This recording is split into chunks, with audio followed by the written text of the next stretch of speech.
ఈరోజు కూడా ఈ నా మాటలు వింటున్న ప్రియమైన సహోదరి సహోదరుడా, అసలు నీ పిలిపేంటి? నువ్వు చేస్తున్న పనేంటి? నీ దర్శనం ఏంటి? నువ్వు నడుస్తున్న మార్గం ఏంటి?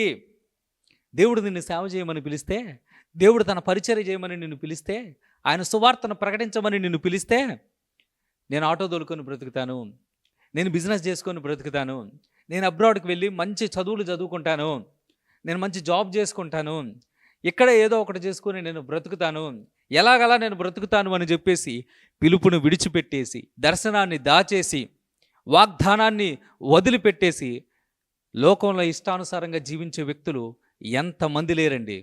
ఇజ్రాయేలు వారు వాగ్దానాన్ని వదిలిపెట్టేశారు, వారు పిలుపుని మర్చిపోయారు.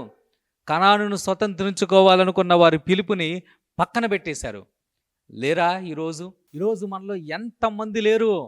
దర్శనాన్ని పక్కన పెట్టేసి, పిలుపును పక్కన పెట్టేసి, సమర్పణను సమాధి చేసేసి, దేవునికి దొరకకుండా లోకంలో ఇష్టానుసారంగా ఇష్టం వచ్చినట్లు తిరిగే వ్యక్తులు ఎంతమంది లేరండి. అక్షయమైనదియో నిర్మలమైనదియో వాడబారని స్వాస్థ్యమును వదిలిపెట్టిన వ్యక్తులు ఎంతమంది లేరు? దేవుడు మనల్ని పిలుస్తూ ఉన్నాడు వాగ్దానాలను స్వతంత్రించుకోవటం కోసం.